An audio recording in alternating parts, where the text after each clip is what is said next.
Bonjour et bienvenue dans cette vidéo qui renoue avec le format de la première vidéo puisque nous sommes ici dans la 50e vidéo. J'ai voulu refaire un petit retour en arrière et revenir au format mot à mot qui permet de découvrir du vocabulaire.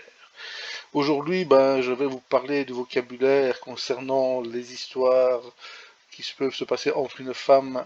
et un homme, autrement dit un couple, et qui vont vivre une histoire d'amour.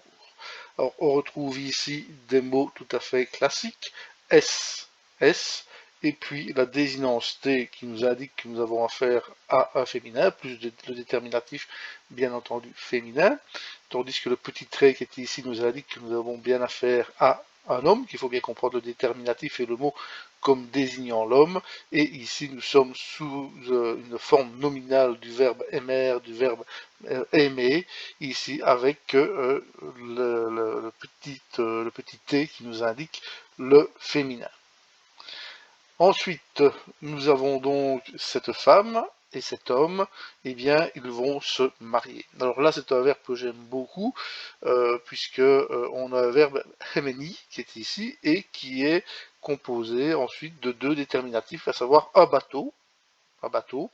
ce qui peut paraître un peu bizarre pour un verbe qui signifie se marier, mais là nous avons donc un poteau et un poteau d'amarrage, c'est-à-dire un piquet que l'on fichait dans la berge pour amarrer son bateau. Et donc par extension, amarrer, s'attacher est devenu se marier également. Cet homme, cette femme vont devenir épouses, femme-épouse, mais on aura également le mari, l'époux,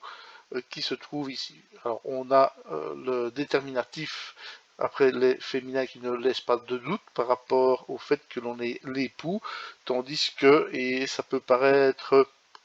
un peu, un peu irrespectueux vis-à-vis des femmes, puisque ceci représente un petit bourbier, mais pour les Égyptiens, le petit bourbier, eh ben, c'était là où naissait la vie après la crue du Nil. Donc c'est en fait un symbole extrêmement important qui fait trait à la fertilité, avec encore effectivement la marque des féminins. Alors, ces deux personnes, puisqu'elles sont mari et femme, vont avoir des enfants, et donc madame deviendra mère, et on voit que là on a, qui est même devenue une déesse, qui est le vautour Mout, qui est ici, et qui symboliserait la parenté aussi, car il paraît que les vautours sont des oiseaux et des parents extraordinaires. Face en couple avec cette mère, eh ben, on a le père.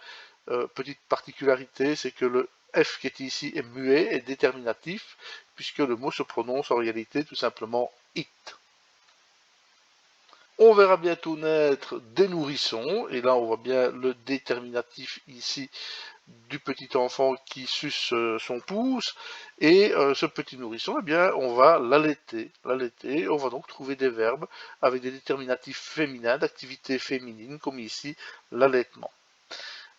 Ces enfants vont grandir et se joindre à la famille, et c'est ainsi qu'on aura des enfants. On voit qu'on retrouve le même déterminatif, mais nous sommes sous un autre mot, puisque ici on désigne des enfants qui ne sont plus des nourrissons, donc des enfants plus âgés, comme la petite jeune fille que nous voyons là-bas, qui tient les jambes de son papa. Et on aura donc à ce moment-là des filles, toujours avec la marque du féminin T, et ici des garçons qui sont donc des fils. Sur la même racine S que l'on a eu depuis tout à l'heure, S, ça, voici SN, donc ici le frère, et SNet, la sœur, qui forment ensemble le SNU, c'est-à-dire la fratrie. L'ensemble de toutes ces personnes vont composer des familles, parfois représentées dans des groupes familiaux, et on aura donc alors la réunion de tout le monde dans la famille. Un cas concret, par exemple, de l'utilisation de ce vocabulaire, nous sommes ici dans la tombe, ou plutôt le relevé de la tombe, d'une partie du décor de la tombe de Yamès, ici, Yamès, il est là, Yamès, fils d'Abana. Ce qui est intéressant dans la composition, que je trouve tout à fait remarquable, c'est qu'on a la séparation des textes entre ce personnage-ci et le couple qui est là, qui vient se poser vraiment à hauteur des mains, et en dessous, on a les offrandes sur une table, qui ne sont pas ici représentées, mais la composition est vraiment parfaite. Le couple, le texte se divise entre les paroles du couple, enfin les paroles qui accompagnent le texte qui accompagne le couple et l'autre personnage, et ainsi on verra que il est demandé de recevoir, hein, c'est le personnage qui est là, le dit dans cette partie ici, Soudi et Tep, hein, il demande à ce que les divinités, Réoracti notamment, donnent des offrandes, et en face on a le couple qui réceptionne des offrandes et toutes sortes de choses bonnes, hein, et par le supérieur des marins, car c'était un personnage important dans la hiérarchie de la marine égyptienne, hein, qui était ici,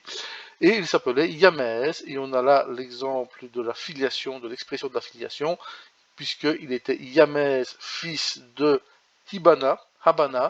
Habana, ici, qui était justifié de voix. On voit qu'à côté, on va représenter son épouse, on a vu le mot qui est ici, et qui est son épouse qui était maîtresse de maison et qui devait s'appeler quelque chose comme Hippou, justifié de voix également.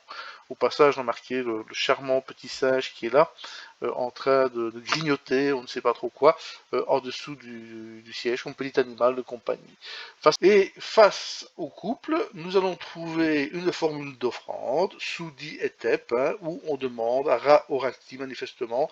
également ici à Osiris, on va demander qu'il donne des milliers de bonnes choses, hein, des choses bonnes et pures, pour le cas pour l'esprit de Yamès, fils, on retrouve la filiation complète, fils de Habana, justifié de voix, et cette demande est faite